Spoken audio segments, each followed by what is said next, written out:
사랑하는 성도 여러분, 그리고 진리의 말씀을 사모하는 모든 분들께 주님의 이름으로 문안드립니다.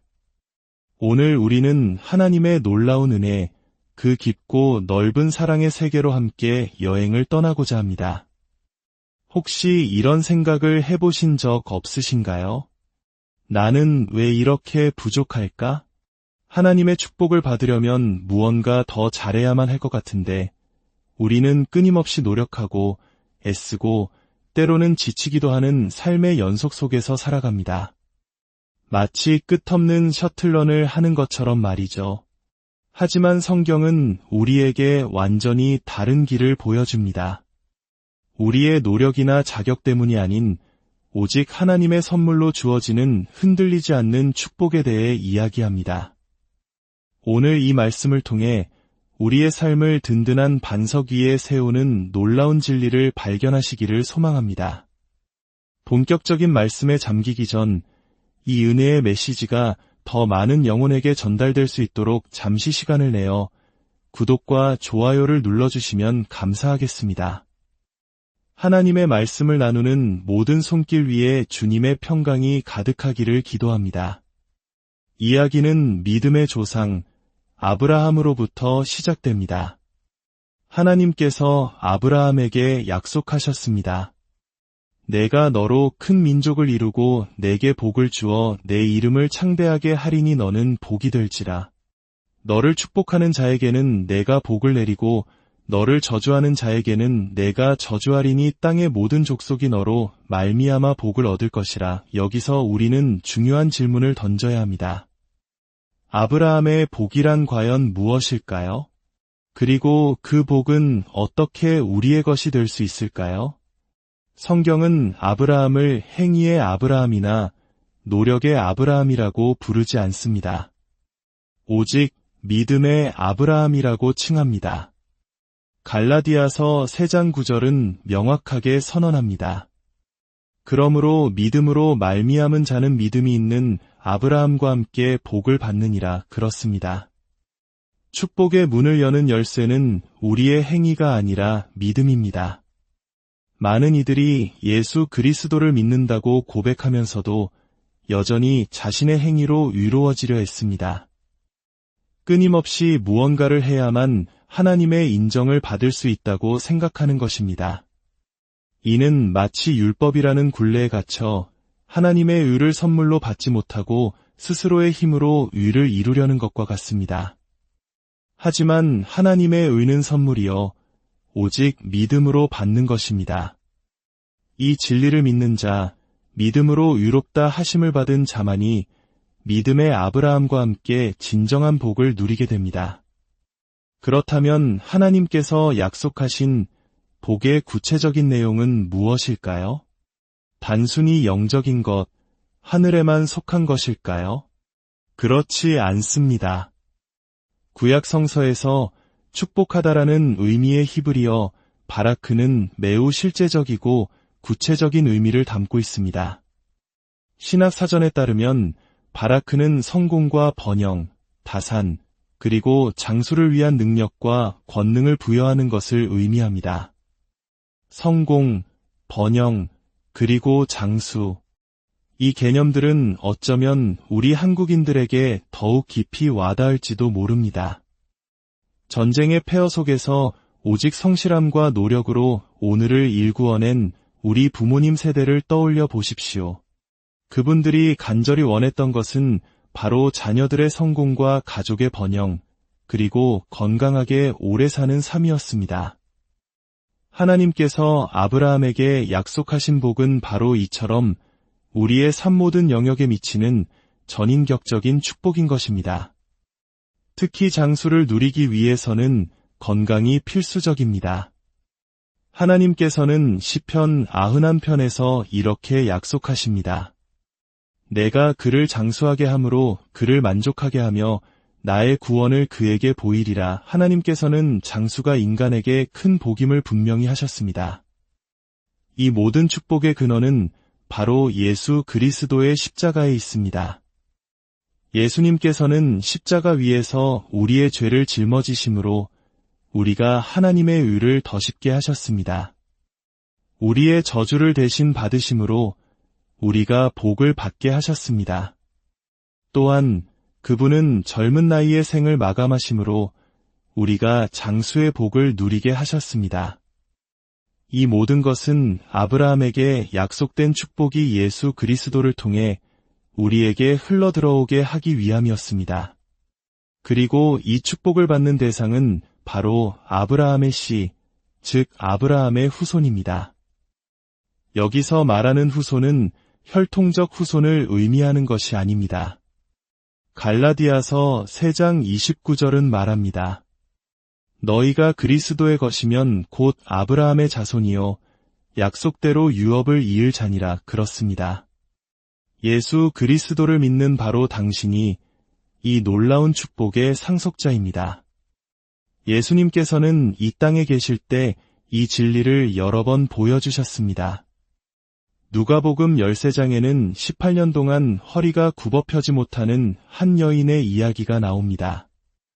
예수님께서는 회당에서 그녀를 보시고 여자여 내가 내 병에서 놓였다고 선포하시며 안수하셨고 그녀는 즉시 허리를 펴고 하나님께 영광을 돌렸습니다. 18년 만에 처음으로 땅이 아닌 사람들의 얼굴과 하늘을 보게 된 것입니다. 그녀가 처음으로 마주한 얼굴은 바로 우리 주 예수 그리스도의 영광스러운 얼굴이었습니다. 이 놀라운 기적에 모두가 기뻐해야 마땅했지만 회당장은 안식일에 병을 고쳤다며 분노했습니다.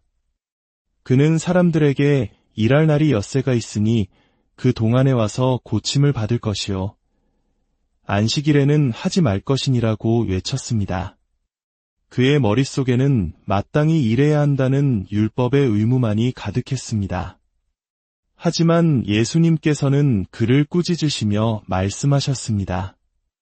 외식하는 자들아, 그러면 18해 동안 사탄에게 매임받은 이 아브라함의 딸을 안식일에 이 매임에서 푸는 것이 합당하지 아니하냐? 주목하십시오. 예수님께서는 그 여인을 단순히 한 여인으로 보지 않으시고 아브라함의 딸이라고 부르셨습니다. 회당에 있던 다른 모든 유대인들도 혈통적으로는 아브라함의 자손이었습니다. 하지만 예수님께서는 믿음을 가진 이 여인이야말로 진정한 아브라함의 딸이며 그렇기에 그녀는 마땅히 그 묶임에서 풀려나야 한다고 선언하신 것입니다. 율법주의자에게 마땅한 것은 일하는 것이었지만 예수님께 마땅한 것은 아브라함의 자손이 자유를 얻는 것이었습니다.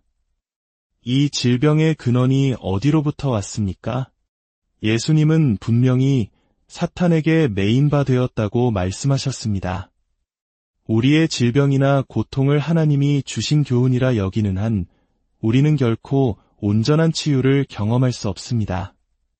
그것은 마귀로부터 온 것이며 아브라함의 자손인 우리에게 속한 것이 아님을 분명히 알아야 합니다. 당신은 아브라함의 아들이며 아브라함의 딸입니다. 질병과 속박은 당신의 것이 아닙니다. 또 다른 이야기는 세리장 삭개오의 이야기입니다. 그는 키가 작고 동족의 돈을 로마를 위해 걷는 세리였기에 모두에게 죄인 취급을 받았습니다.